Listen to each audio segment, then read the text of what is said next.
Who did that? That was a wonderful intro that I had commissioned, so it was very fun. What is up, everybody? Welcome. I am JSO / the Wizard / the DMGM, joined this episode for DM on DM by Kyle from PlayNerdAllies. We're gonna talk DMing tips, tricks, dive into your past, Kyle. I want to know more about you. This is just my it's the whole type of like interview show, but this is just a straight up excuse to be able to connect with other people from the community, figure out what they're up to, how things are going, figure out their DMing style, because I like to meet more DMs in the space and kind of figure out what's going on with them. So welcome. Well, thank you for having me. Welcome. Thank you so much for the follows, both Flizzard as well as Alec. Thank you so much. This is a sick theme. Thank you so much. I appreciate that. For anybody out there, before I dive into the chat, just a little quick bit for me. You can go follow any of my links that I slap into the chat here to go support the channel here. I got the Twitter, Twitch, YouTube. If you want to catch up on any of the previous episodes of Dungeons and Dragons I do here on this channel, because it is largely a ttrpg / RPG channel, make sure and go check out that content. And I'm also trying to get into the professional DMing space. It's a tough climb, but if you find yourself out there trying to look for a consistent, good DM who's going to be immersive, be supportive and inclusive, and want everyone to have a good, fun experience, please go check out my page over on startplaying.games. I have a couple games that I'm trying to get set up and get running, so make sure to go check it out. It is a fun Spelljammer-esque campaign, so if you're interested, you'll see the details over there. And then you can just whisper me, or, you know, if you want to sign up, just sign up, or, you know, if you want any other details, let me know. But for now, let's dive in. I have Kyle here with me. I've been able to pull him from his busy time over on his own stream at PlayNerdAllies. Make sure and go follow and support him over there. Thank you, Dead Aussie, for the follow. I appreciate that. So, Kyle, me and you have chatted here and there, but I don't think I've had a chance to just, like I said, this was my like fishing line to be like, all right, now you just talk. Instead of trying to maybe do like connection stuff and things like that. So I just want to spend this time to pick your brain, see, you know, how your DMing stuff is. I've watched a fair amount of content on your channel. You do a lot of dungeon mastering roles over there and a lot of content. It's pretty wild. Well, and we're starting to look at like creating even more stuff. It's really I'm starting to get to like my limit now. When you start out, you know, in the space, you just are doing everything, and you're throwing the spaghetti against the wall, and you're seeing what sticks. Right? Some of us would say shit, but I don't know. Absolutely. Spaghetti's easier to clean up though, so. Yes, that's a good point. I need to stop throwing what I'm throwing at the wall. Yes. I'm just gonna recommend to all of our viewers out there not to throw your feces against the wall. That's I think that's a basic tips. Fair enough. Well, before I dive in, do you want to maybe go over a little bit about your Twitch channel and kind of what the relative theme and what you do over there is? Yeah, absolutely. If you want more fabulous Kyle content, you can go over to PlayNerdAllies on Twitch. You can also, we're part of the Rolling Together stream team. I'm actually the project manager for the stream team, and I'm the co-founder of the Foundation for Inclusivity in Gaming. So you can find me all over the place at PlayNerdAllies and at AlliesNerd on Twitter. But what we do over at PlayNerdAllies is it started out as a sort of it started out as an actual play channel, and then we sort of expanded into other things, and some of them worked and some of them didn't. And we started with 2 actual plays that are still going. So they've been going for a year. We are actually this coming week on Tuesday are going to have the season 2 finale, which is insanity because last night, so we do the Hunter's Harvest campaign on Tuesdays in the evening, and then we do Hunter's Harvest or Delver Stream Wednesday in the morning. And because we are about to do the season finale, I like to make sure that everybody in the stream that's watching, especially the people, because we've got people that have been with us for months and months and months now, who've been watching this stuff pretty religiously. But even they are not going to have every single piece of the lore that will allow them to really enjoy the season finale to the most. And so in both campaigns, we did like essentially 3.5 hour lore dumps. So I did 7 hours of lore dumping.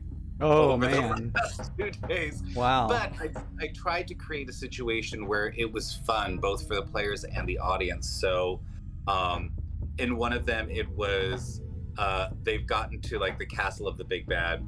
And they had been just being abused and assaulted by this crazy undead creature that could like attack from 300 feet away and was literally just herding them towards the castle, trying to get them there. And it was a super creepy episode where like suddenly just words would start getting carved into their skin. And that was sort of how it would like do its damage to them. One of them says no regrets. Right. It says tramp stamp. No, a true horror. It was really fun because it was what it is it was a, I think they're called, if I'm remembering properly, there is it's shadow stalkers. And the thing about a shadow stalker is that it's born when a mortal person goes into the negative energy plane, and the only way to get that mortal person back from the negative energy plane is to get the shadow stalker to go home. Okay, interesting. But they are extremely powerful creatures where you just standing within 30 feet of them, you take huge amounts of necrotic damage because they literally suck the life out of everything around them. And they've got this ability, their rechargeable ability has a 300-foot range, and it both paralyzes and does necrotic damage. Oh my gosh. So it is like, they are terrifying. But you know, my thought was they're just being born. They literally are they're the essence of shadow and negative energy. But they have not existed up till now. They now exist because somebody has gone to the negative energy plane. Interesting. What does that creature look like? What does it act like? And for me, it would learn very quickly, but it would be a child for, a while. And so the adventurers just kept finding these dead bodies with messages carved into them. And like at one point, they were walking down the main street of this town where everyone was dead, and each body had another word on it. And it wasn't until they got all the way to the gate that they read the entire sentence, which was, "I am learning fun. This is fun." Oh, that is like the creepiest thing ever. That is well done. That's awesome. And then like the words that would suddenly appear like on their arm or their leg or their torso would be things like, "You are a fun plaything. You should run, plaything." Oh my gosh. That's pretty terrifying. Yeah, and then it just like randomly like dead birds fall out of the sky. Stuff like that. Like it's just, so they get where they're supposed to go, and they battle this thing, and they just barely manage to win, right? And that was the end of that was the end of two weeks ago. And then at the beginning of this week's episode, the Lich Queen, who is the big bad, Kilnasi, steps out. And of course, she looks gorgeous, because why would you look terrible if you had astonishing amounts of magic? Like, I know liches are always sort of like portrayed as these rotting skeletal things, but she's stunningly beautiful, Well, why not? Yeah, why not? Great. So there's Denasi Gamer, absolutely. If the players don't get the hint, start dropping bodies. Yeah, just start dropping people. What's up, Discord? And Discordian also says the birthing description reminds me of a fetch. Yeah, that's an older think 3.0, 3.5 D&D monster. I don't think they brought that one back. That's another creepy one too. Yeah, not yet. There is, she comes out of the castle, just wants to have a conversation, and like everyone sort of like sure she does ramps up to like get her, mm-hmm. and then suddenly like 12 of these creatures appear, and she's like, no, we're gonna have some tea. We're gonna have a lovely little discussion. I said we're going to talk. Yeah. So here's the thing. I want to back up a little bit just because there's a lot of content on your channel. So that's exciting to hear that you've had. I've watched a couple of your streams before, like a handful of them, but I wasn't sure if you had any like long form campaign content. So you said you have 2 different ones that have run for over a year now. Could you give me like a brief overview of like what those are? Okay, so yes. We will start with, all right, so in the beginning there was the War of the Gods. Each god had been tasked with creating these worlds together with each other, but they didn't. They got pissed off at each other and they started making their own individual worlds that were perfect for them and their followers, right? So are both of these campaigns then set in the same universe? Yes. Okay. Yes, okay. So they're both Gotcha. on the Patchwork Planet. Gotcha. So what happens is, and we've just learned a whole bunch of this in the lore dump that happened over the last couple of days. This was the last crystal sphere to be created, but it was going to be the first one to be populated, and it was going to be the crystal sphere that controlled the music of the spheres, which was essentially, it's a very, I'm literally just robbing Tolkien, for this idea. There is, if you read the Silmarillion, that's how the universe was created in Tolkien's world, was the gods, all of the elves, all sang to each other in perfect harmony, and the universe was created. And then one of them, the precursor to Sauron, started singing in dissonance. Wow. But then all the gods figured out what that harmony was, and so they just moved their melody so that now everything was back in harmony. And then the dark god would go into dissonance again, and the other gods would just change the song so that everything was in harmony again. And so the whole concept of this world is that first the gods have their war, and they literally shatter their own worlds using them as weapons against the other gods. And the god of wisdom takes little chunks of each of these worlds and slots them into a brand new world called the Patchwork Planet so that he can save some of each of the different worlds, right? So that not everything is lost. So does this mean there's like varying environments and cultures that are all part of your world? Yeah, so there's all kinds of different places, there's all kinds of different environments and cultures, but it's been 1,000 years since this happened, and so a lot of them, so it's not like there's hard borders anymore between all of them. Like they've learned to work together and mingle. Yeah. Okay. There's but during the War of the Gods, the crystal sphere shattered, and that created dissonance in the music, which is literally, so the music of the spheres is literally the history of the universe, both the past and the future history of the universe. If you listen to the song itself, you can know everything that's ever going to happen. Oh, that's pretty cool.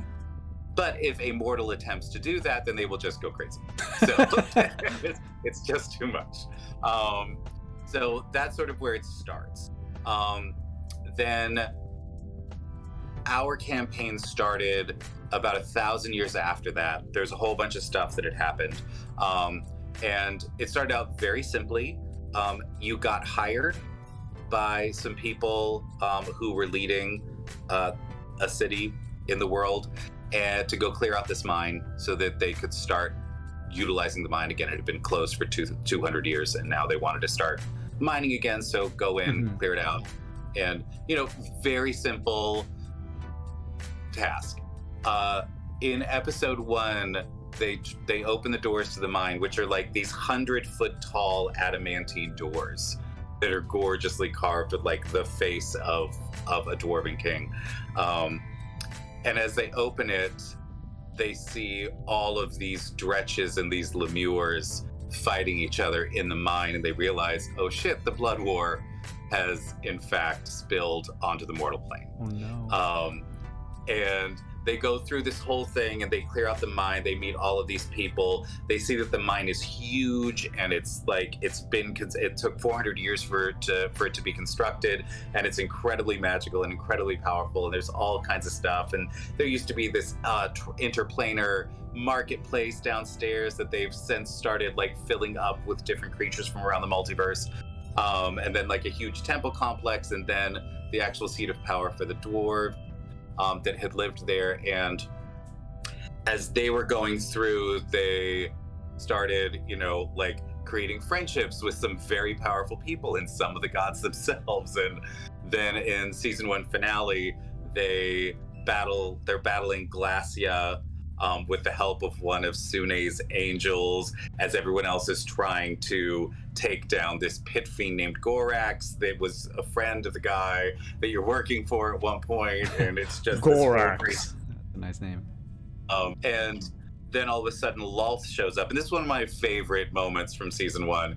Lolth shows up because apparently Glacia and Lolth had been battling over this mine for like hundreds of years, and Glacia thought that she had won. And Lolth just looks at her and she's like, honey,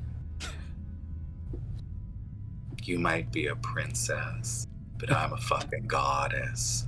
And she takes one of her spider legs and just puts it on Glacia's lip, and then just steps down and just impales Glacia, the princess of the Nine Hells, and then rolls her up into a bracelet with a giant ruby at its center. And that becomes a whole issue later on. But then everything seems to be fine for a couple of days. Everyone's super excited. Like, you now own the mine, and you can make a whole bunch of money. And then you discover a few things. First, that Asmodeus is real pissed off that his daughter got murdered. And as one would, yes. Kicks everybody out of Malbolge. And when he kicks them out, he just sends them out into the multiverse, wherever they had come from originally. So across the multiverse, there is this rain of fiery bodies as people start about 2 miles above the ground, just, burning and falling and splatting. So all across the multiverse, there's just dead bodies everywhere. And then some of the more powerful creatures manage to survive. So that's fun. But you also discover that Kilnasi, the Lich Queen, who once ruled Nonket 1,000 years ago, came back, murdered her granddaughter, and took control of the country. And she started immediately ripping the souls out of everybody, turning them into undead, and then putting those souls into Warforged and creating armies of zombies and robots, essentially. And there's just something so cool about a machine powered by a soul. That's pretty metal. I thought it was fun. So, that sounds super interesting. It sounds like you have a intricate war, because I know there's other streamers that are ttrpg or D&D streamers who do a lot of streams, but it's all sort of like disconnected, stories, and they could take place any place. So it seems like, are most of your campaigns just sort of interconnected with your world you've created? Yeah, anytime. Like, we've actually done a couple like extra ones where it's like it seems totally random, but it'll take place like somewhere in the world. Like, we did one where it was just a fun little experiment that we did. It was all about this troupe of actors in our world that were like starving, and they get invited by the king to do a thing and tell a fabulous story. And literally it was 3 streams long, and it's like a couple of intro streams, and then we actually did a play. Like, I wrote a script, and they had to and the point was, the script was very simple, but while this was happening, while this play was going on, kobolds had sort of dug up into the castle, and were backstage screwing things up. And so they had to go fight kobolds while they were not on stage, and then run on stage and give their lines. Oh my gosh, that's great. So it was super fun, and just, but it turns out that like they were part of the adventuring party, and the reason that they were able to tell all the tales that they were given is because they were the squires for an actual adventuring party that had gone off to Malbolge. And so when everyone got kicked out, like essentially the first episode was the apprentices set up camp, and then their masters go off and go off to Malbolge to go save one of their own. And suddenly, like, before they can even set up the first tent, the bodies of their masters all just fall down out of the sky. There's a lot of bodies. They weren't lying in the chat. Just drop some bodies. I've been slacking in my campaigns, apparently. You are. If you haven't murdered dozens. That's so funny. That's actually really interesting, though, because that is... In many ways, I kind of do something similar in our stuff, where all of our D&D campaigns are set in a homebrew plane that was... It used to be... I know they pronounce it sigil, but I refuse to do that. I call it sigil just because it makes more sense that way. But basically, in our world, or in our part of the multiverse, sigil has disappeared. And in its absence, in the empty space that used to be there where sigil was, the sort of latent energies from all of the portals that spread across the multiverse would still sometimes kind of activate as like a rift and open up and kind of suck parts from that area into it. So that's sort of, and it's Spelljammer-esque in our campaign, so there's many worlds, but it's kind of a similar idea of just a hodgepodge of different worlds. You can kind of have this inclusive and diverse range of cultures and people, and it's kind of my excuse from the outset when I was running my campaign, that I wanted it to sort of be Doctor Who-esque, where one episode could be the Wild West episode, and then suddenly the very next episode they're in this high-tech machine world, just so that there could be a fun variety there. So that's really cool that you kind of done something similar to that. That's really neat. Yeah, well, and one of the big things for me is that your world should have integrity, right? Like, the lore should have integrity. Right. And what I mean by that is that, like, I've watched a lot of streams where, like, something will happen in a stream, and then 2 streams later, they, like, just abandon that whole concept because it's inconvenient for the story, right? You mean like they're trying to retcon it or something? Yeah. Okay. And for me, that is, I hate it so much, and I will just stop watching a stream, because for me, that is just terrible storytelling, and that's what we're doing as DMs, is we are telling stories, and if you've got, not only do I feel like it's bad storytelling, but I also feel like it's a little disrespectful to your audience. If these are people that have been watching for a while and they're dedicated to you, and especially when you're dealing with something like Twitch, where they might be actually spending money on like bits and subs and stuff like that to support you and your content. If you then sort of turn around and say, never mind, like, that's just a bit of a slap in the face. Yeah, Discordian in the chat is one of those people who she has mulled over. I don't know why. She's watched almost all of our content over on YouTube, but she's like, hey, is that like that, your reference you're making, is that like this one time that you did in this one episode? I'm like, how do you remember that? I don't, but I agree with you. And you know what? The other thing too is it's a disservice to your audience when you're streaming. It's also a disservice to your players, because then what's the point if it's immersion breaking? What's the point if you laid down this piece of history for this world or this particular thing, and then 2 sessions later, like you said, well, we'll just toss it to the wayside. Yeah, well, and I think it generates a situation where players will just stop interacting. Right. Why care if it's just going to change tomorrow? Exactly. And so one of the things that I like to do is I like to sort of really dig into, well, okay, if this happened, what would actually go on, and what would that lead to? And one of the things that we discussed, like, so each of the players in my original campaign that wanted to could create a country, right? And I was like, I want you to feel ownership over this world. Oh, that's awesome. And So we would sit down and we would spend a couple hours like creating the country and like, who are you? Like, what god is this world from? And, you know, like, why was it built the way that it's built? And let's really dig into this. And one of the worlds that was created was called Baland, and it's the world of Balinor, who is the god of the hunt, right? Okay. And so Balinor had created this world where it was all awakened animals. And so they had learned, because having intelligence made them better hunters and helped them also to be better prey as well. So it was more difficult to hunt. So it was just more entertaining for Balinor. It was like deer sitting inside their house with like forks and knives eating dinner. Well, I mean, sort of like there's that aspect of it, but it also just like it allows, for instance, a deer to understand what a weapon is. Right. And so it can defend itself. Or a trap, yeah. Yeah, like so. So it was just this world where everything was hunting everything else all the time, and there's that sort of evolutionary arms race that happens.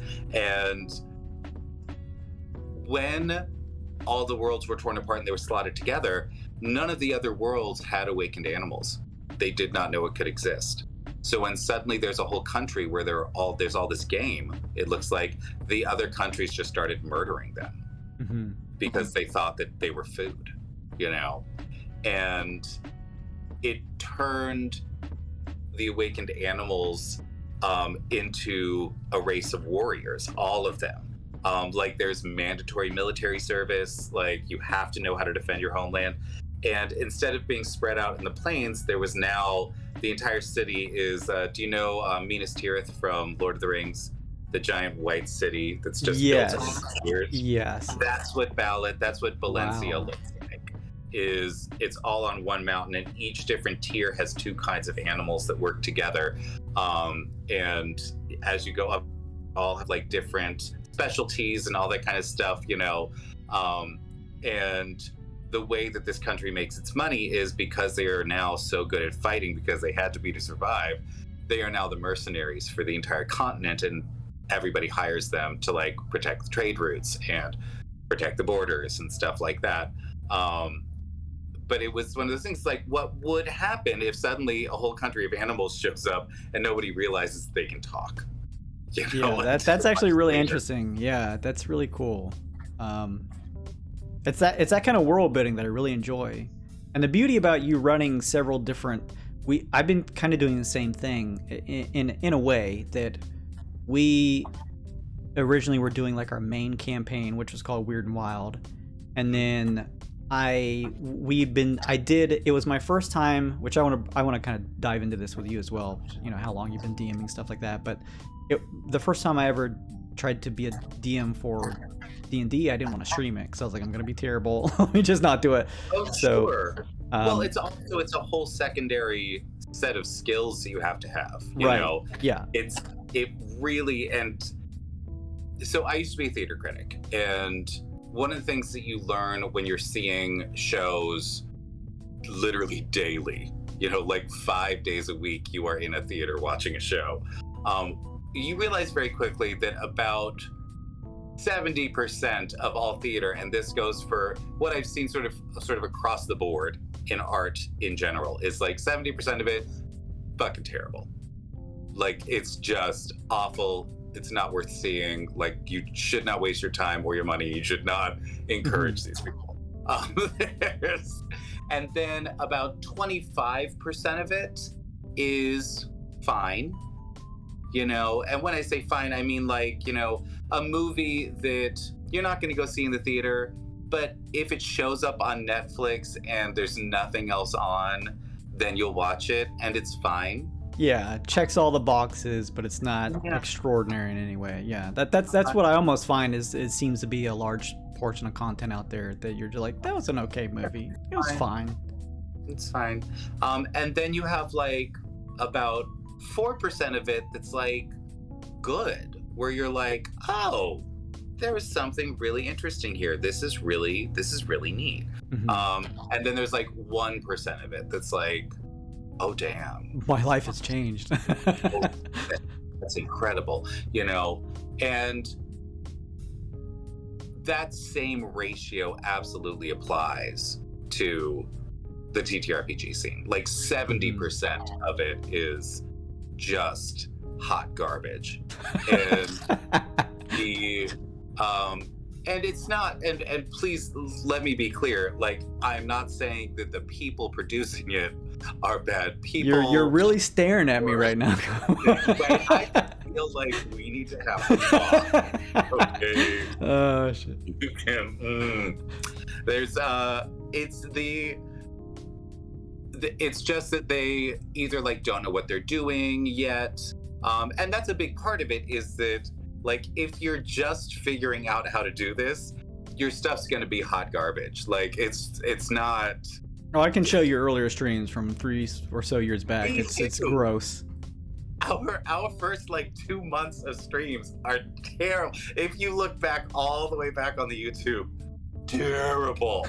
Oh, embarrassing. Yeah, it is.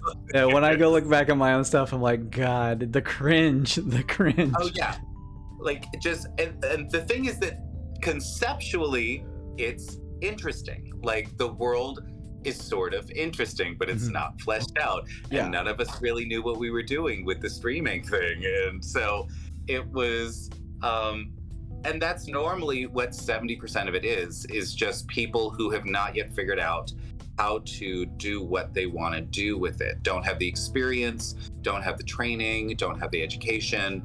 And so it's just not good.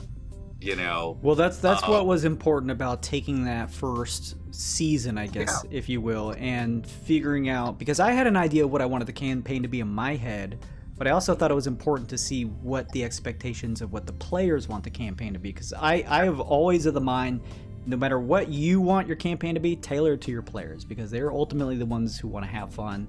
And then in doing so, you will find yourself having fun by engaging with them in a story together. So I'm of two minds about that.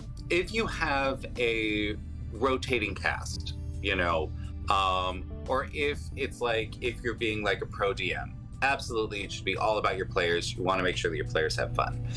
If the goal, though, is to generate content that is engaging and fabulous, at that point, while it's less about making sure that your players are enjoying themselves and more about ensuring that there is true collaboration when it comes to the storytelling process. You're right about that. I should preface it by saying, yes, in a situation where you are putting on a stream to an audience, which we both do, I guess I mean as a general idea, as a general DM, whether you know you're doing this at the table with people in your basement or somewhere else, it's good to try and tailor an experience for your players. But you are right.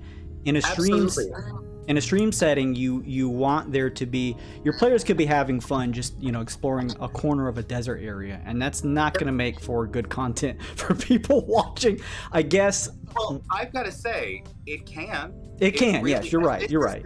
This is the difference between really good DMs and people that are fine, is the ability to take that tiny little corner of the desert and turn it into something glorious. Right. Something gorgeous, you know. The players can, in fact, enjoy, but also that the audience will enjoy. And if you do that, if you make it memorable, one of the things that will happen is that it will stick in your head and you will be able to utilize it later.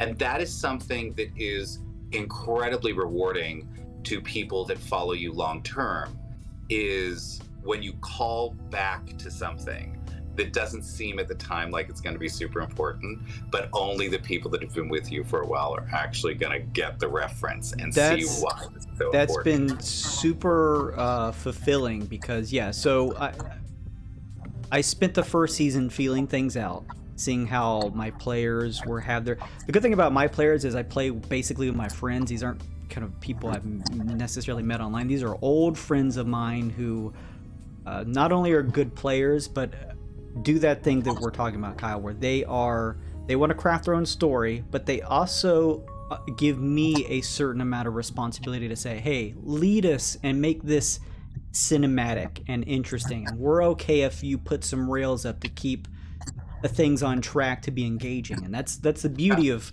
my players that I play with.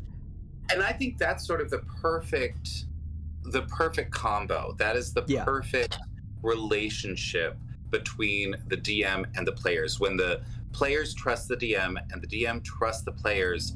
And what the DM can then do is the DM can essentially tell the skeleton of a story and rely on their players to actually flesh out that skeleton. You know, but I like one of the things that I get from my players all the time is like, hey, like, I love the world that you've created, and you know, there are a lot of times where I just want to sit back and just see what story you're going to give me. Yes, because it's always crazy. That's like that is like music to a DM's ears of like, oh yes, I have a movie to show you. Come with me on this journey. Yeah, absolutely. You know, well, and that's been the beauty about what I've been doing. So we came into the second season, and that's when I brought us onto Twitch. I started, you know, we did the cringe sessions for it went longer than you're good, Kyle. It went long for us. It went longer than 2 months of being kind of cringy.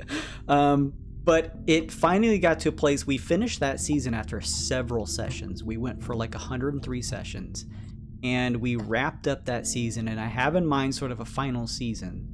But I noticed a little bit. You went for 2 years in the first season? I think the first season was only 43 or so sessions.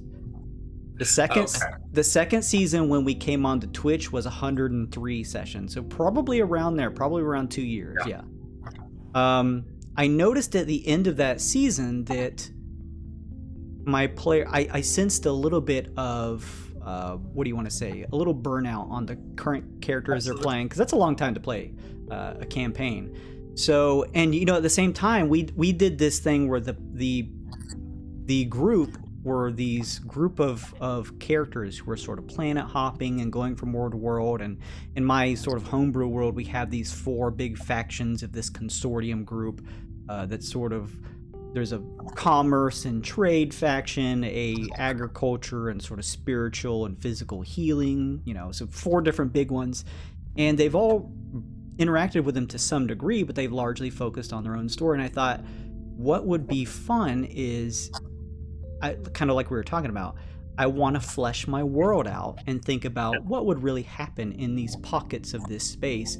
So we started doing what I call the Twix Tales, which is kind of what we've been doing for the past year and a half, is we've been going to each of these 4 different factions, and that's allowed my players to, because they sometimes get that, they call it the alt-itis. They want to roll up another character. You know, they get the itch.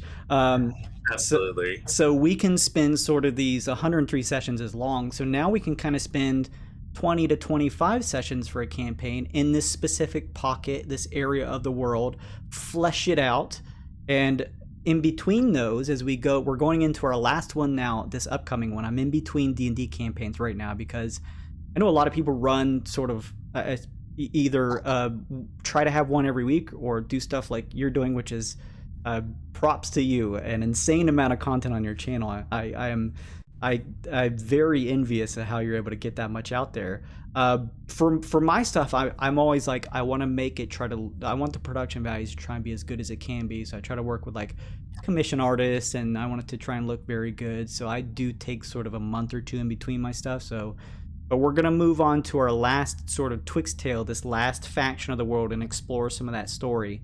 And just like you were talking about, it is so fun in between these campaigns, because you can start planting these seeds, these little story pieces, these threads in between these campaigns that are sort of weaving all towards this final season of our main campaign. So as these smaller pocketed campaigns carry on, you see characters that may be from the other things, or items or lore, and it's so cool to call back to that type of stuff. That's so. I'm a long-term planner. I love like a giant ass payoff at the end of something. And so one of the things that we've been dealing with since the beginning of season 1 are these things called Planar Touchstones, right? And we've recently discovered that each planar touchstone is attached to one big chunk of the crystal sphere that was destroyed in the War of the Gods. And that as people, and the thing about them is that they're sort of like a magic item, but they're actually a place, or they're a thing, or they're a being of great power. And you can attune to them the way you attune to a magic item, and it gives you crazy powers, right? Like an infinity also, stone or something that's just sort of, yeah, they're like, okay. they're sort of, but there are 42 of these touchstones. Okay. And the way that they work, like there's one called the luminous geometry, and it's the touchstone of law, and they found it on Mechanus in the middle of a Formian hive. And when they attached to it, when they attuned to it, they realized that they could change anything by the golden ratio. So they could make anything either 60% larger or 40% smaller. And that's anything with a numerical value. Oh, that's awesome. And so, like, if you want to get really creative with it, you literally could be like, okay, I am going to, expand my round by 60%. So now, instead of 6 seconds, a round for me is 10 seconds. What can I do in that? Or you could like diminish it for someone else. We had the player that got it, at one point we were battling against an ancient sea serpent, and what they did was they said, okay, I'm gonna make the sea serpent's heart 40% smaller. And suddenly this thing couldn't get blood all the way down to its tail, so it lost its tail attack. It couldn't swim anymore. It couldn't use its breath weapon. It just, like, there just was not blood pumping anywhere. That's super creative. Yeah, no, it's fabulous. But each of the touchstones is something like that, where there's some major powers attached to it. And they have spent, like, this whole season, like all of season 2 was spent going and like getting touchstones and retrieving this and finding out who's attached to this one and all of that. So they've been traveling all over the multiverse, finding where these touchstones, and it's things like all 4 of the elder elementals, the giant firstborn elementals is a touchstone, and the Fountain of Youth is a touchstone, and the city of Gehenna that wanders around the plane of Gehenna is a touchstone, and just all of these cool things. And what they have discovered over the last week is that now every single touchstone has been claimed, and the final touchstone holder is about to come to the Patchwork Planet, and then all 42 of them are going to be on the same planet at the same time. And so essentially season 3 is going to be what happens. And what they've found out is that when the crystal sphere is complete, then there will be 1 year where whatever the touchstone holders do, however they act, however they behave, that is going to determine how the song sounds for the rest of time. So really like world crafting stuff then. Absolutely. And in the finale of season 2, essentially they are going to have to face down like one of the touchstone holders who is abjectly evil, to see if they can stop them from becoming part of the song. That's pretty awesome. But then it's going to be a whole season 3 of really, and I love major philosophical questions, and it's like, what do you do? Like, do you go and murder a bunch of people so that you can take their touchstones? Because the only way to get a touchstone is to kill the person who has it right now. Yeah, some may not be so willing to probably hand them over as others, yeah. And do you just hide and hope for the best? Do you just try to be the best you can and let other people do their own thing? Like, what does it look like when you now have the ability to have touchstones, like, and to change the multiverse if you want to? What choices are you going to make as a player now that there's real, like, that these are the highest stakes possible? And one of the things that I love about it is that in the beginning of the first season, I set it up very specifically so that there were these incredibly powerful people and you were all first level. And so you had no choices. You had no power. Nobody cared about you. Like, even the person that was employing you was just like, you're a bunch of first level adventurers. If you all died, that's fine. I'll get some new ones next week. It'll be fine. You are disposable. You do not matter, and fighting against that system, which I think so many of us are, where it's like we feel powerless. We know that there are people out there that are much more powerful than us, that have all the money and have all the ability to change whatever they want, and none of them are doing it, and so right. How do you fight against that system? And as they grow in power and gain the respect of the people and eventually become more powerful than them and now have to save them, like, what do you do? What is that shift in that dynamic? And how do you maintain your good heart as you move through a world where people are just terrible? Yeah as you get more powerful, I think sometimes you may not anticipate those tough choices that you have to make that kind of present themselves to you. Yeah. And Discordian, yes, 42 is a Douglas Adams reference. That was a lovely moment where I mentioned something about the Planar Touchstones, and I wasn't planning on having that many, but somebody said, like, 42, right? And I was like, you know what? Now it is, bitch. Which really sort of screwed me, because now I actually have to build out 42 touchstones. So but yes, yeah, you've mentioned like that there's a lot of content on the channel, and so we've got the two actual plays that we do. And then we have every other Sunday we actually do a world building stream. And what we're doing right now is we're actually building out on the world building stream all the different planar touchstones, but we've built entire continents and like fleshed out this city or that city, or, oh, this is a really interesting religious festival that they do over here in this country. This is going to be great. And then on Fridays, we do our Magnificent Mythologies for the Foundation for Inclusivity in Gaming, where we will bring on a creator of color, and they'll tell us a little bit about their culture and talk to us about a story that they love from their culture. And then we'll take that story, and live on stream, we will actually turn it into a full one-shot adventure. I was in the chat for one of those. That was really interesting to see it crafted sort of like in real time.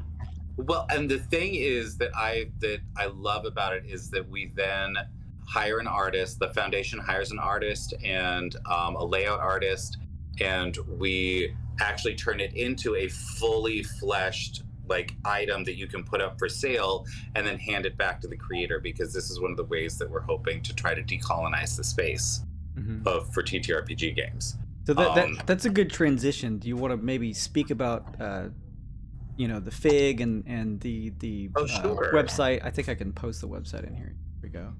I mean, you kind of covered it there, but if you just want to kind of go over what it is, it's an actual thing that they've set up. So go ahead.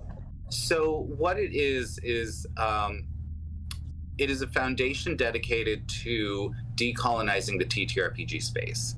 And when we started, we wanted to make sure that this was not just going to be a performative, like, hey, give us your money and we're going to give some money to other people. Because that's all well and good. Yes, give money to creators of color.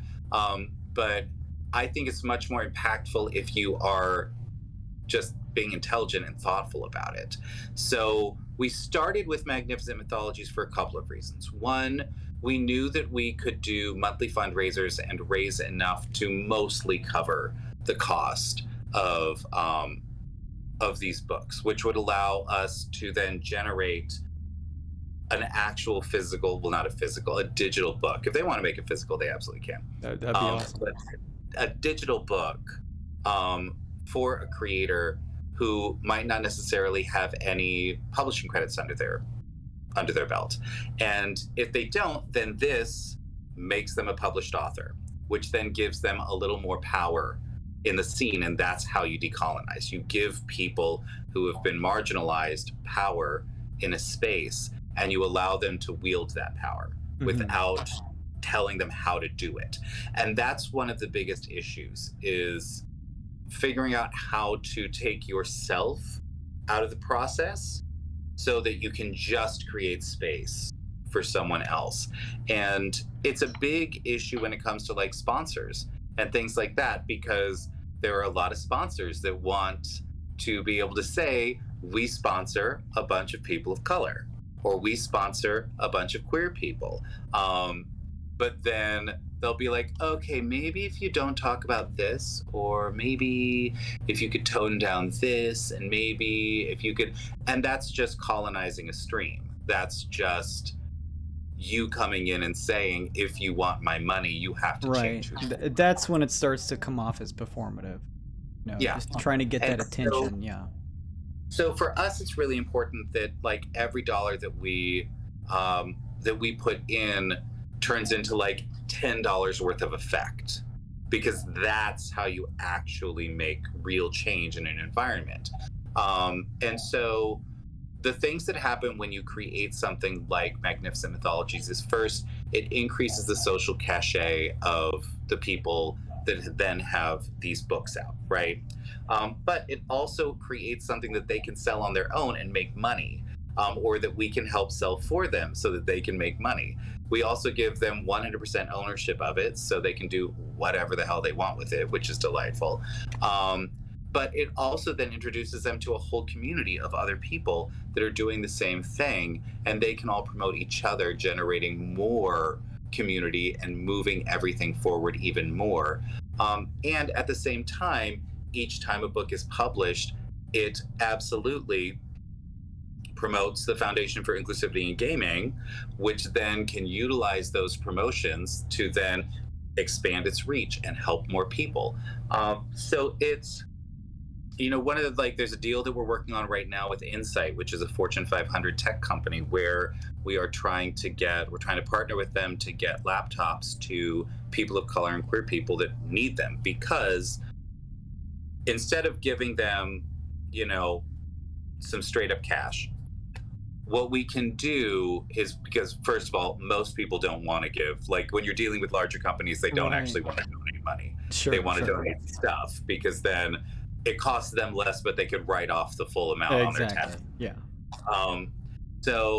But it's one of the things where absolutely, if we can get laptops to people that really need them, and suddenly this person can start editing their own streams, or can really level up their streaming capacity, or just, now they can stream if they want to because they didn't have the right kind of computer before. That creates a voice in the space, or it elevates a voice in the space, and it allows them to do much more, and do much more on their own, instead of saying, oh, hey, we're going to get this person to do this thing for you. And then that's lovely. It is lovely, absolutely. But if they just are given the tools to learn whatever they want, just like all of us, we got the tools, we learned, and now hopefully we're thriving, Right. So you may be more tapped into this kind of space than I am, because I'm kind of in my own corner. I'm a cis hetero white male, so I don't have any room to speak on any of this. Do you think over the past couple years, I guess, with the whole like D&D renaissance, do you think things are becoming more positive, becoming more inclusive, becoming more open? Do you think we're working towards a better tomorrow? Yeah, I think the industry leaders are doing a decent job of moving things forward. I think they are starting to take like real strides. Like the book that's coming out, I think in July now. It was going to come out in June, and now it's coming out in July. Journeys Through the Radiant Citadels. Yeah, that's what I was thinking of when I was asking this. Yeah. There's it's something that was written all by people of color, and I'm so glad that something like that is happening, because Wizards of the Coast has been terrible about cultural appropriation for decades. Right. It's one of the reasons we started Magnificent Mythologies, is because D&D's got all the white people stuff taken care of. We've got all of the Celtic in the Feywild. Eurocentric, yeah. All of that stuff we've got plenty of that all over, the campaign settings and all over the monster manual. But every time they've tried to expand out into non-white cultures, it's just been... They've stepped on the fucking rake. Yeah, I love to go back to second edition Spelljammer to read through it a lot to just understand, sort of from a conceptual space of how to build my world. And sometimes I'll just read about some of the cultures and stuff, and they're like, why, guys?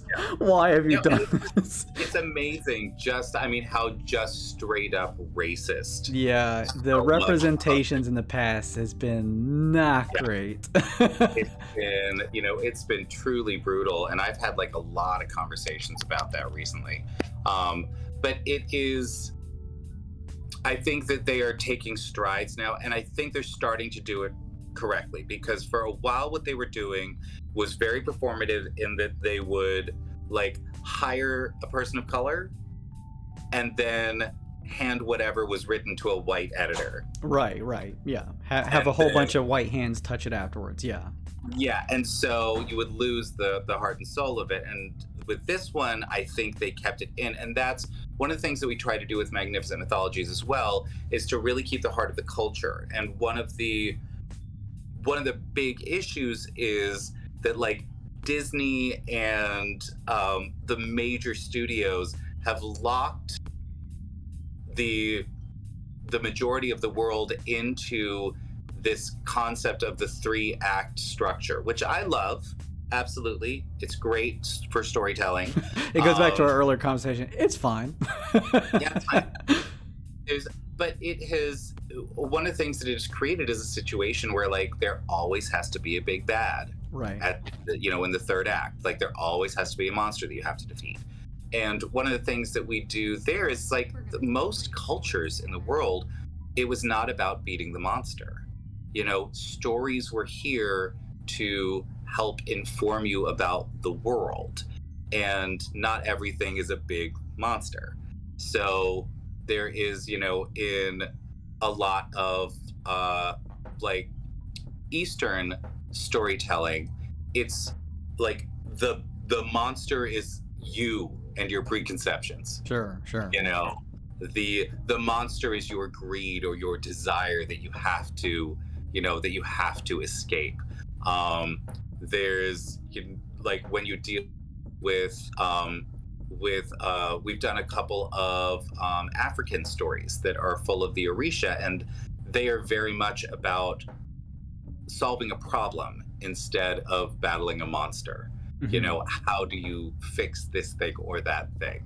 And the obstacle is not creatures getting in your way. The obstacles are you trying to figure out the best way to actually make this work. And so it's just that trying to create that sort of storytelling in a larger sense, and trying to introduce that to Western brains, which are not used to that kind of storytelling. So I'm hoping Radiant Citadels that'll be nice. To me, I'm very aware of Twitter brands being performative, stuff like that. It's all, it's always nice to see them recognize, some of these minority spaces and stuff like that. But sometimes you're like, I hope you're doing this in the right state of mind, in the right heart. So it's nice to see this book coming out. But my thing is, I want that to be.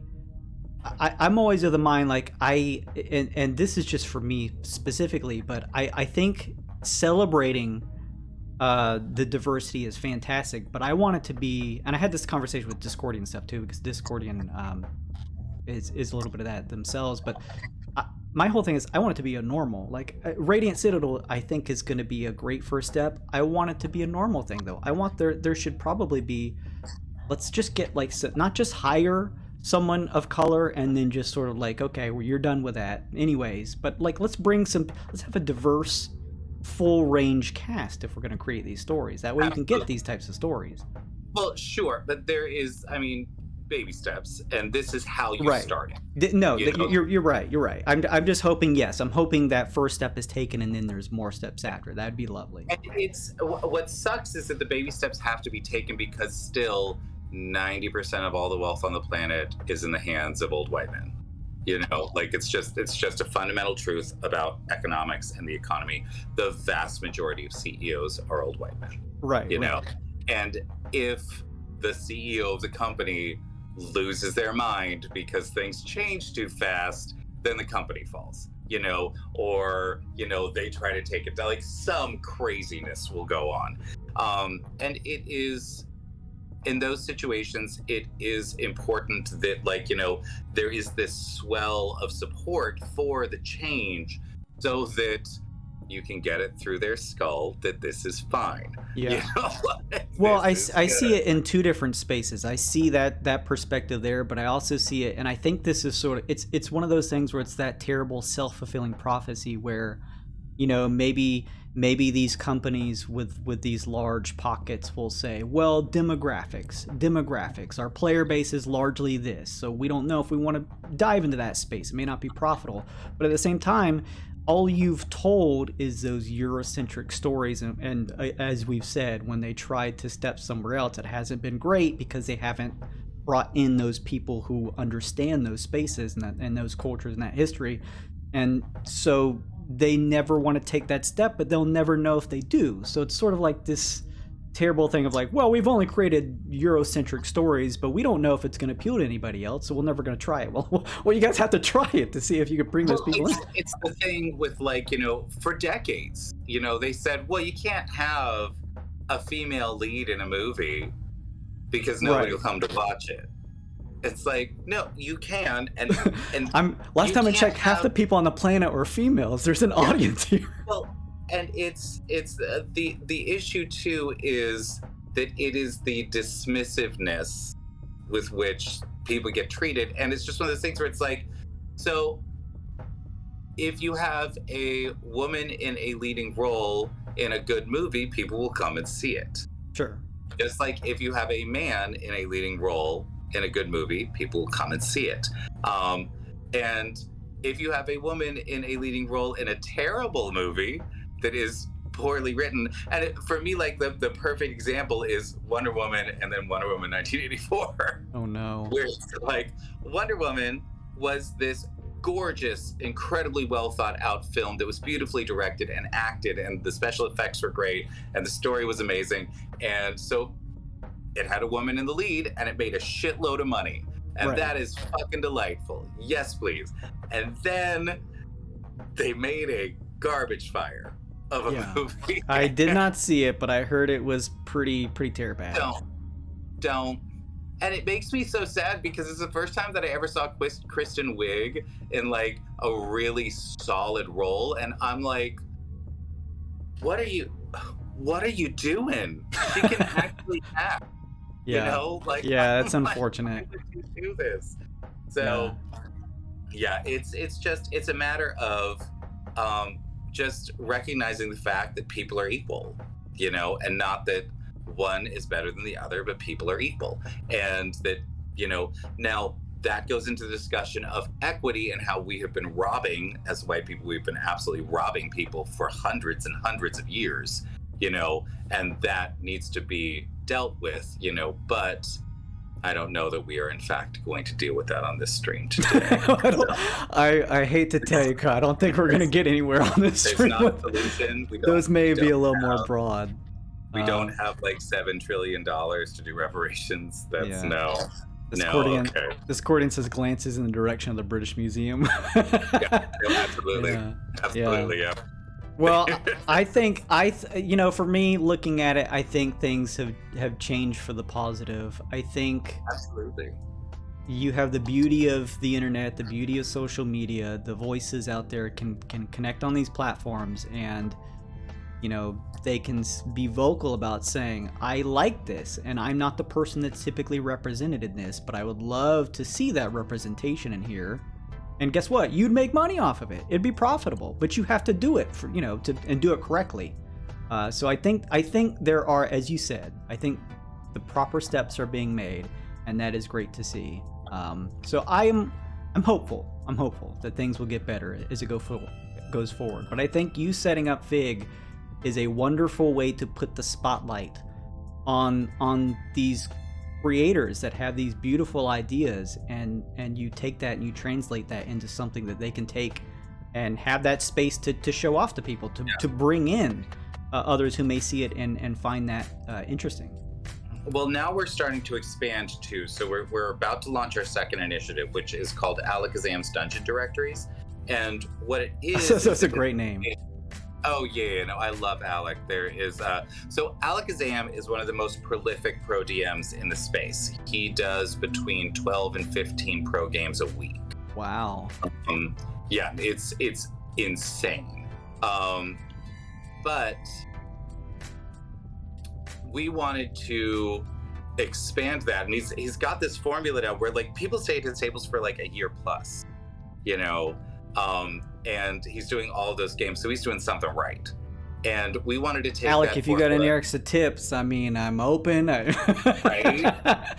Well, what we're doing is we are taking that formula and we are involving again. So Alakazam's Directories is now going to be a space where we try to bring in new DMs focusing on people of color and queer people, so that they can actually make money doing this thing.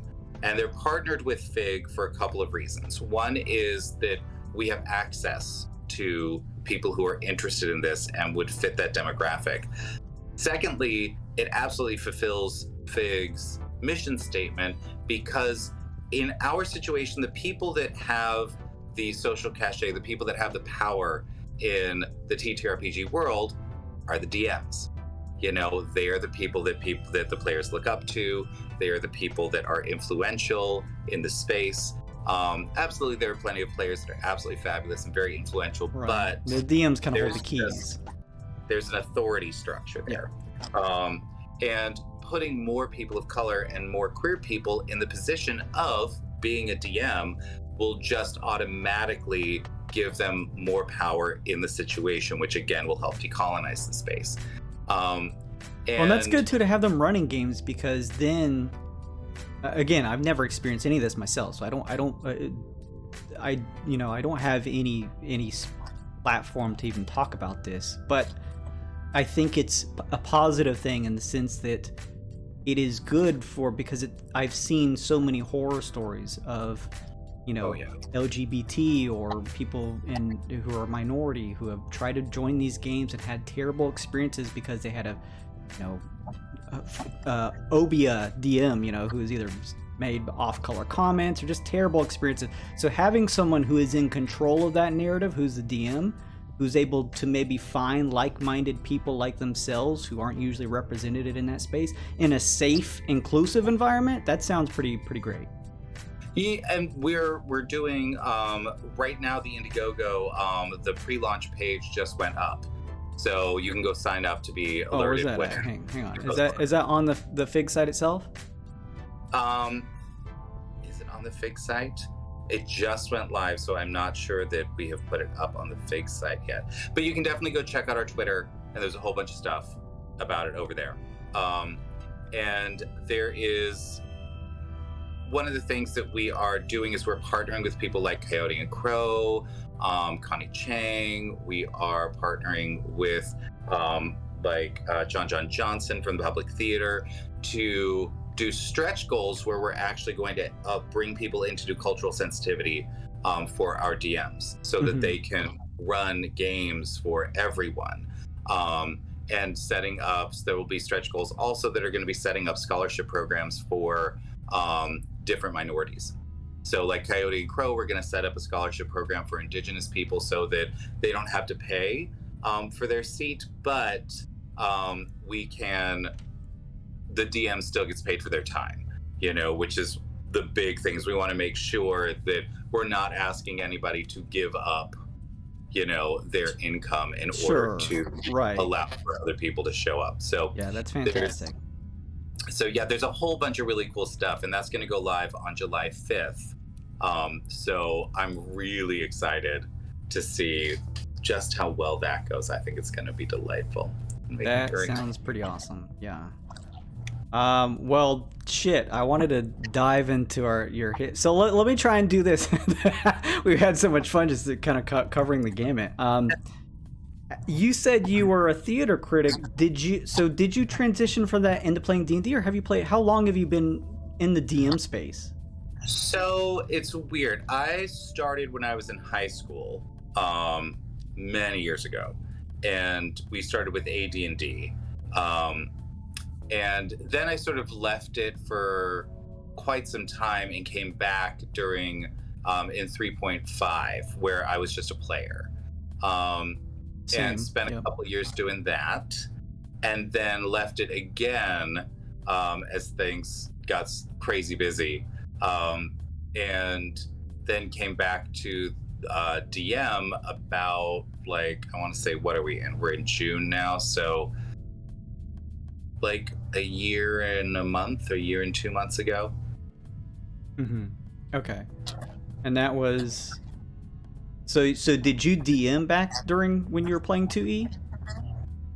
No, I was just a player. Okay. So you've been playing for a long time, but being a DM for the past couple years then. Yeah. So how is that? Have you? I was gonna say, have you played anything? I know you're talking about the different D&D editions. Have you played anything outside of Dungeons and Dragons, like tabletop RPG wise? Yeah, like there's like, I've done a bunch of Caltrip Core now, which I love. I've done a lot like Monster of the Week type stuff. Like, I hear that's a really popular one. Yeah, no, it's super fun because it's so much more based on story than anything else. And D&D, one of the things that made it so popular, and one of the things that made it so interesting to a lot of people, is essentially it was a combat simulator. Yeah, it's a war game at heart. Yeah, you've got, like, you can go and battle all these things and do all kinds of crazy stuff. And one of the things that I'm really excited about is the fact that so many streams are moving so much further into storytelling when it comes to D&D. Because that's a huge thing on our channel, is just the fact that I do something called narrative combat, where you essentially put down your character sheet and you tell me a fabulous story. Like, and the rule is, if what you tell me is interesting, you get to hit. If it is boring, you miss. Like, that's just it. Is this how you run all your combat for your games? A lot of the combat now. And I'll still do rolling combat. It really sort of depends on how much time we have in the stream. If there's enough time to do a rolled combat, then that's fine. I need to take a page out of your books. I'm terrible at math. Even basic D&D, I'm just like, I don't want to do all this, please. I think the thing that my players seem to enjoy most is being pushed to really tell a fabulous story with a simple thing. And this sort of gets us back to, like, the corner of the desert thing, where that can become something truly beautiful. And I think the best example is Lando, who plays Gorf, where, he's a barbarian. And for months he kept saying to me, well, like, barbarians, they don't, like, they just sort of hit things. So really, while everybody else has these cool descriptions that they can do of these, like, spells and all of this, and their companions and their animals, and, like, for me, it's just, I'm going to go hit things. And I was like, that's absolutely untrue. Like, you need to tell me a fabulous story about how you hit that thing. Mm-hmm. Yeah. Like, what do you think fight choreography is? Like, in a movie, like, the fight scene isn't just people punching each other. It is using the environment. It is different angles. It's amazing moves. It's fabulous combos, all kinds of stuff that's happening. Think about what if you were your D&D character and you suddenly were in the real world. What would you actually do with this? Not what are the stats that you would yell at your opponent, yeah. But what actually do. And suddenly he started doing things like, wait, so I've got 2 attacks, so can I? And I'm like, just tell me first, tell me the story, and then we'll determine whether, like, what happens. And he's like, okay, all right. So I run up to this guy, and what I'm gonna do is I'm gonna just jump at him with all 4 of my limbs. I'm gonna land on his chest with my feet, and then I'm gonna grab each of his arms with my hands, and I'm just gonna tear each of his arms off. And I was like, so you're gonna jump on this guy, tear his arms off while you are kicking him in the chest? Yes. Great. You absolutely do that. That's delightful, 100%. You know, that's a good point you bring up, though, because I do feel I've heard the same sentiment from players of, you know, I'm still having fun with this class, but they only do this and these others do that. And that's that's a great sort of idea that you said back there, where when you think of a movie, think of Lord of the Rings or you know, I mean, anything similar. They do a fantastic job in showcasing that the wizard is doing all kinds of cool stuff, the ranger with his bow is doing all kinds of cool stuff, and then the dwarf with just an axe is still doing sometimes even the most badass stuff, where they're, you know, rolling through enemies, nothing can hit them, they're just charging through, so everyone has a bit of spotlight, and I think that can be carried over to D&D, so that's a good point. Well, I think that there's also one of the things that a lot of like martial classes don't even think about is how they get where they're going. Yeah, you know? That's true. Like, the flow of, Did you jump over somebody? Did you roll over their back? Did you slide between their legs? Like, what did you do? Did you kick someone in the, like, especially monks? Because specifically, monks are created to do martial arts. And if you watch martial arts movies, like, it is stunningly beautiful what they do. I love it. Just tell me. I had a player who was playing a monk, and no matter how hard I pushed them, they would just tell me how many times they hit, how many key points they used, and what they did. And I was like, can you... So I actually brought in somebody to play a monk who actually knew how to fucking tell a story. Mm-hmm. And it was just astonishing to see, like, the person saying, oh, like, I hit them, and then I use a key point, and I do flurry of blows, and I hit them a couple more times. And I do this much damage, and because I'm wearing these gauntlets, like, I also do this damage. And I'm like, oh my god, like, just... I need you to stop. Like, just right, like, you're killing me as a DM. Yeah. How much damage you do, and I'll apply it, and we'll just move on. Right.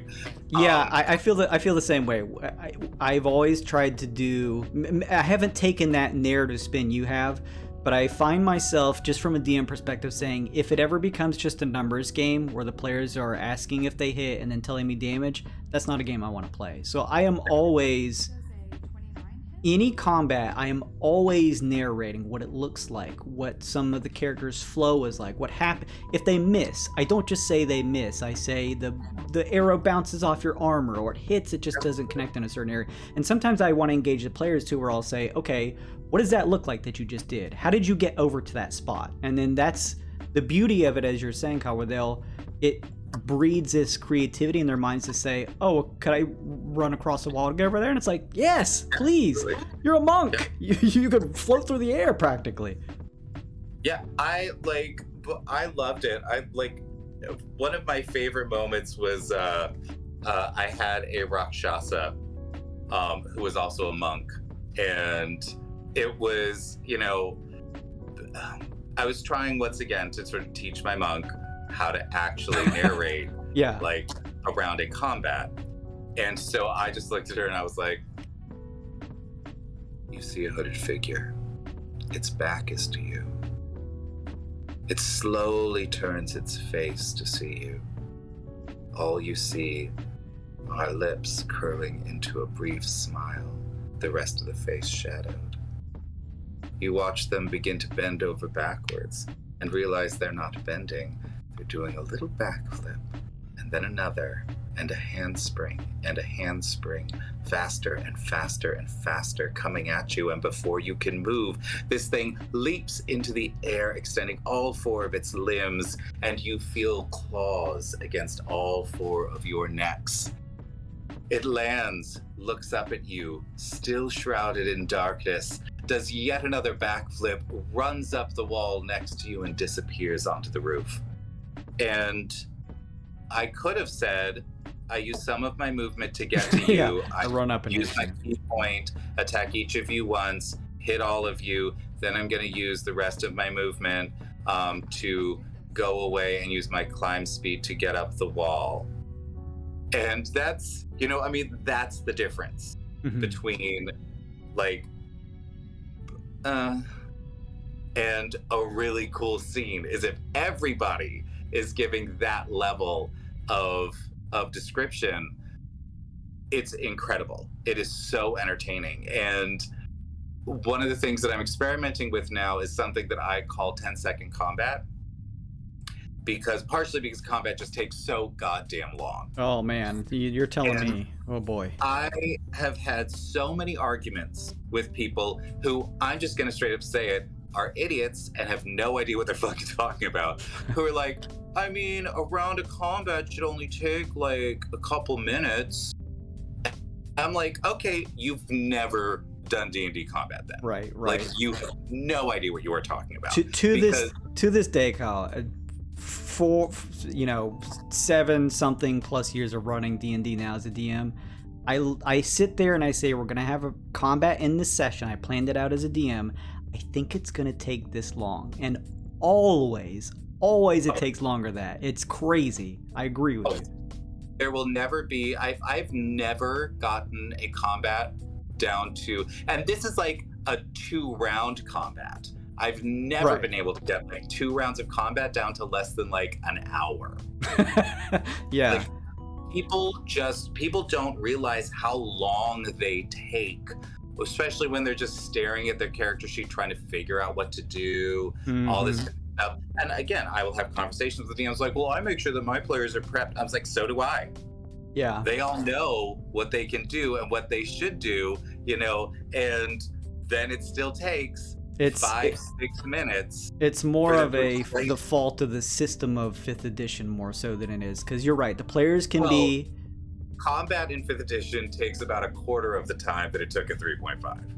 So well, look, hey, I'm happy with that then. Yeah, it's still, for me, it's still, I haven't, part of the reason is I was asking what other games you may have played in ttrpgs is because I'm always interested to hear what other things that people have played, what they like, because before I DM'd, I played D&D since, like high school, college, of course. It was the kind of standard story. But when I got into the DM space, the first game I started with wasn't with D&D, it was with Call of Cthulhu. And that's not a rules-like game, but compared to even just 5th edition, it is so much more a narrative experience than it is a combat experience. So coming here, I was like, whoa, this is a lot. There's a couple of things there. So first off, Call of Cthulhu is created for narrative, which is why there's not a whole lot of combat mechanics in it. It's and like the main mechanic is insanity, and it's funny, even the books like actively discourage combat a lot of times. You're like, you don't really want to fight this stuff. Well, you don't, because the whole point of H.P. Lovecraft's stories were that there are these beings that do not care. They don't even notice you. Yeah. They're not trying to get you. They just don't care. They don't even care. Step on you. And that's it. There's nothing you can do about it. There's no force on earth that can stop them. You certainly can't. You're a puny mortal, and it's just, that was the whole point. And so Call of Cthulhu is just an exploration of that existential crisis, of like, oh, I'm meaningless. Okay. And I'm dead now. And the fun of that system too is, I had sort of like a cultish group in our game, and it was so fun because it was And my players had fun too, because it was the terror, the pretend danger. A cultist with a gun was just as dangerous and had the propensity to maim or kill just as much as the players did. And that was so much fun. And moving to 5th edition is such a sort of like power fantasy that it's very difficult to kind of catch that same magic that kind of comes from Call of Cthulhu. Well, and it's not meant to. You know, Call of Cthulhu is meant to be an exploration of existential dread and trauma. And D&D is meant to be much more an escapist fantasy. Yes, you know? I want to scare my players though sometimes, god damn it. Absolutely. Yeah. I spent an entire stream, I spent 3 hours terrifying my players with that creature. And all of them at the end were like, holy shit, that was creepy. Like, that was just, like, no. And it's absolutely, you can absolutely do it. It just, you need to know how to maintain suspense and how to, you know, create that sort of environment. I got a perfect opportunity to in our last campaign. The characters went to the Far Realm, so obviously, you know, very eldritch, very Lovecraftian. So I got to play off of some recent horror movies I'd watched, and I wrote this. I separated the group one by one, and I wrote these individual stories and experiences for each of them to go through, sort of this kind of house of horrors. And it was so much fun. It was like, it's so fun to put the players on edge, you know, in that safe space, but still that kind of like really scary setting. It's so good. Absolutely. I did want to jump back to 10-second combat just because I'm trying to flesh it out in my own head, like how exactly I want it to go. But it's essentially, you know, in like Kung Fu movies where it's like you cut and it's all just like these immediate reactions to every movement, you know? And it just takes half a second to block this and then move to the next thing and then block that and block this and move and strike. And that's the sort of energy that I'm trying to get to, so the combat doesn't just drag. And I've tried it a couple times, and oh my god, it's so much fun, because it's literally like, initially the players are so flustered. Like, they're like, wait, I only have 10 seconds. Yeah. So instead of being like, okay, I think I'm going to do this thing, it's like, okay, we're going to skip your turn then. There's, you know, it's like, no. And it's things, it'll be things like, you know, as the actual monster, you get to, instead of, you do what you would do like cinematically, which is instead of standing there and waiting for 30 minutes for people to go do, like, come at you and then doing your thing, every single time somebody attacks you, you get to react to it, and you get to change what's going on in the battlefield, and the next person jumps at you and you get to respond, and then the next person, until they start learning how to team up with each other. Because I think that's one of the things that's missing in D&D are mechanics to help people like utilize each other's strengths in combat in interesting and fabulous ways. That's very true. We have a mechanic on our channel called Combo Move, where essentially, I think it's like 500 bits or something like that. Like, if somebody throws 500 bits down, then they get a combo move. And what it is you get to use one action from another player during your turn. Oh, that's awesome. And it doesn't cost the other player anything, so they don't lose their movement or their action like that.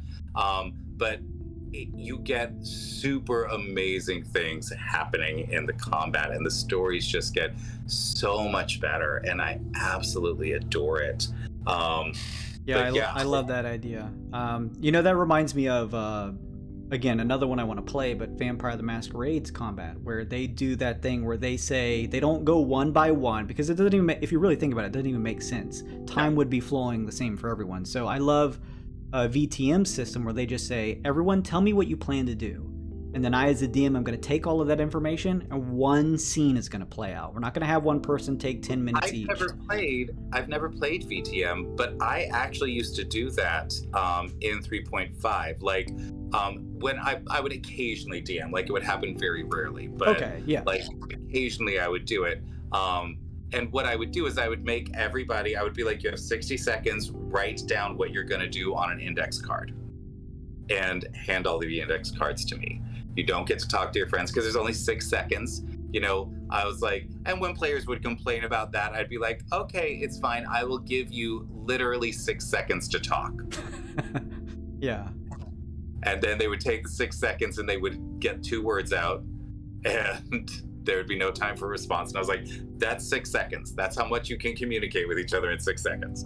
And I loved it because then what would happen is, you know, like everybody's going after like different targets or the same target, and everybody runs in to go do their thing thinking that they'll be able to run in and then run out, and then the mage will be able to throw the fireball. And it's like, no, you're all doing it at the same time. Yeah, people forget it's pure chaos in combat, and that's what I love. That's really funny that you're running that. I would love for there to be some sort of like alternative combat system that kind of uses a lot of the same mechanics from your character sheet, but had that different philosophy in mind of like, let's let everything play out at once. You can still plan, but your plan may not carry out the way you think because this is all going to happen at once. You have to change things. You know, you have to look at it the next round and be like, oh shit. Yeah, exactly. Yeah. And you have to learn. So yeah, absolutely. Well, we are past time. I had a fantastic time talking with you, Kyle. This is super fun. I'm glad I got to sit down and we got to chat and help rep, you know, the FIG website and that project that you're working on. So hopefully everyone will get a chance. Make sure, if you haven't already, everybody in the chat, which thank you so much for everyone who followed the channel. Those of you in the chat who support the channel, make sure please go and follow PlayNerdAllies and go support their work. They do a fantastic job.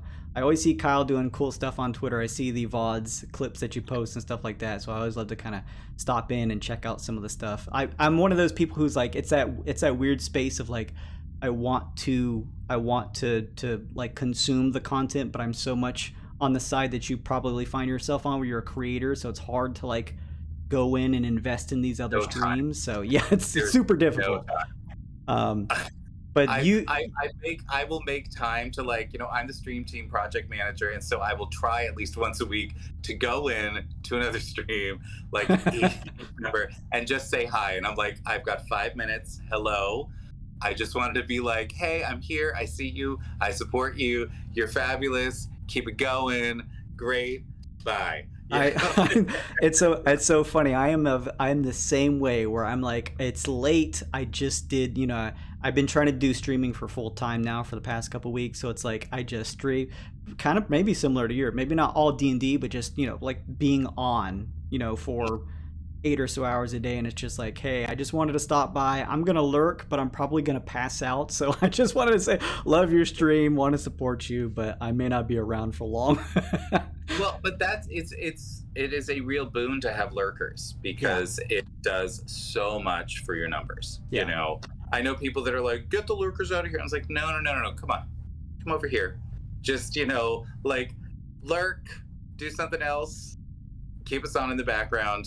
You know? Yeah, my chatters are really good about that. They you know, go to make their food and they do other stuff, but they're very they're very mindful of just letting me know, hey, you're not going to be able to talk to me, but I'm still here. I'm lurking. And to me, I'm just like, fantastic.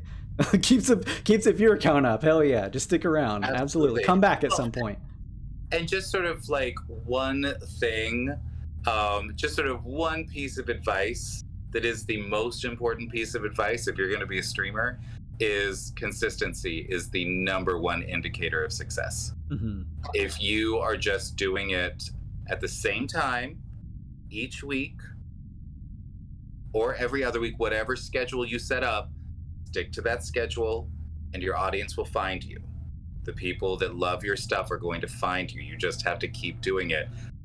And every time and this is a huge thing, if you just like send out a tweet or something or put it on your Discord that, hey, I'm not feeling great, I'm not gonna stream today, or hey, we're missing a player so we can't stream today, you're gonna lose half your audience.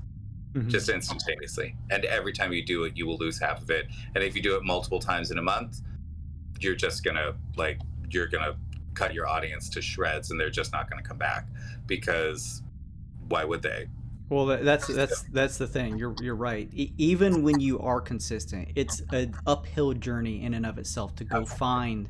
There are people out there who want to consume all of our content, my content, your content, but it's finding them that's the difficult part. So it's already hard enough when you're consistent. So if you're not consistent, you're shooting yourself in the foot.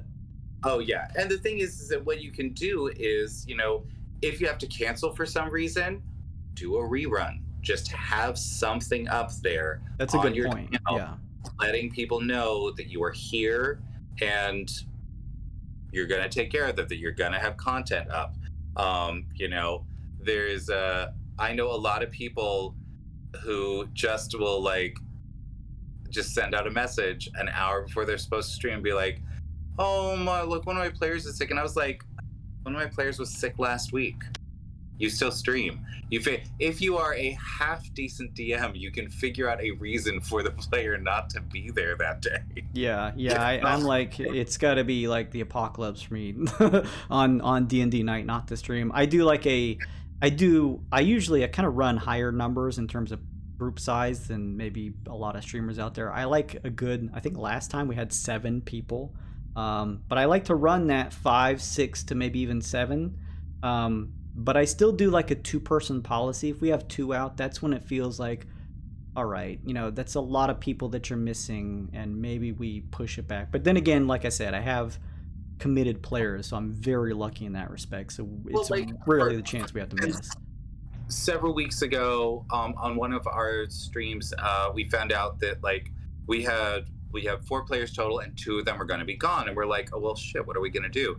And what we did is we just grabbed Mordenkainen's Monsters of the Multiverse, and we just did a whole stream where the 2 players and I, who are still left, we went through all the different races in Monsters of the Multiverse. Mm-hmm. And that's what we did for that stream. So we had content, everybody got to do stuff. We were all talking and giving our opinions on what we thought of this, that, and the other thing. And our audience was still there, and because we were there and we were interactive and we were talking about things, the audiences, your audience will always be very forgiving if you are actually there for them. Yeah. That's what they want. They want you to be there, and eventually they want you to become part of their routine. You become ultimately part of their self-care.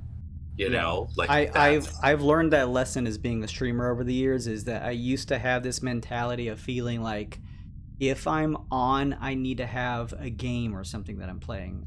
Because I always was in that mentality of if there's not a game or that content there that they can watch, they're not going to be there. And it took me a while to realize they're not there. They like that. They're there for me, probably more importantly than the content itself. So I have learned to just make that connection with the audience, even if we're sitting there and just chatting. We got a Word doc in the background for D&D stuff, just chatting, connecting with the audience. That's super important. Yeah, 100%. And so I'd like to thank our audience for being here. Thank you for hanging out with us and chatting with us in the chat. That was delightful. Yeah, thank you all so much. It was so nice to meet not only Kyle. Well, I've known Kyle, but it's good to sit down and hang out with you. But also any of those of you who followed. I hope, like I said, we're in between D&D content right now, but I have stuff on the VODs on Twitch here or over on the YouTube page. So make sure, and if you're interested, those of you who may be from Kyle's stream, or those of you who may just be hanging out, go check out that content. I put my all into it. It's immersive, it's fun, it's pretty laid back and wacky. Ours is not as serious as a campaign. I like to do goofy voices so that we can have a fun Friday night hanging out, and I eventually do plan to have some other D&D streams that are coming down the pipeline. So if you would like to, I'd love for you to check out our content here. I have a new campaign coming. July-ish is the tentative date. I've kind of announced that over on the Twitter. It's Lucent Odyssey. So Kyle, my last campaign was a very sort of, again, I'm very blessed to have the players I do. They let me tell a very on-rails kind of cinematic story, and that was a lot of fun. But now this next one we're coming up with is going to be a hex crawl Oregon Trail style adventure of here's your map, here's your point A, point B, good luck. So that's a very different type of DMing method for me, because I've never really had that sort of open-ended adventure style thing that I've had to prep for. So I think that's going to be a lot of fun. Yeah, make sure and check that out. Keep your eyes peeled on my Twitter and stuff like that. And like I said, please go support Kyle and PlayNerdAllies as well as the Fig initiative they have going. I think they would love that, and it's great to have that space for some inclusivity, to bring those voices on that may not have as big of a soapbox as some of the standards that do. So thank you all so much. We're gonna pull things to a close. We're past time. I had too much fun. We'll have to dive more into your background in a second DM on DM.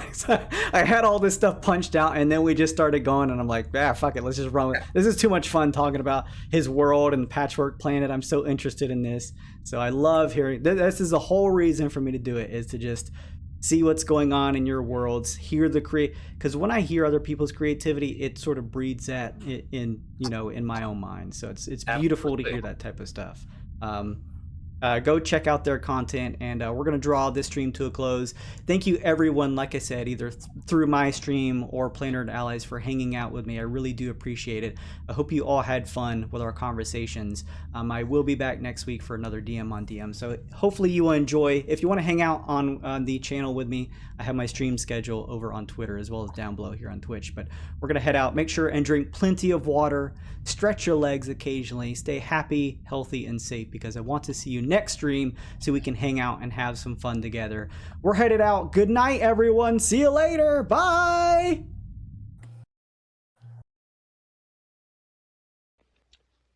One of the players Robbie played with got carried away and killed him.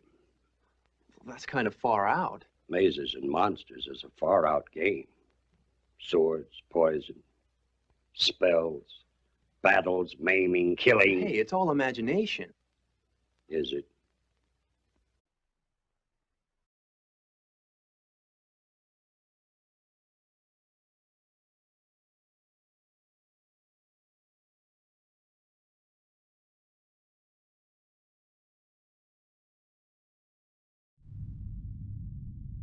Everybody.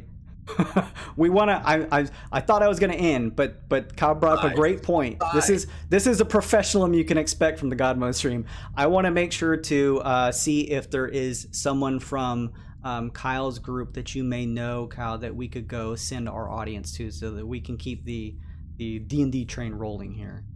Absolutely. I think we can go check out Heroes and Hooligans, which is delightful stream on a Wednesday night, and then after them is Phoenix Iwaki, who is absolutely glorious.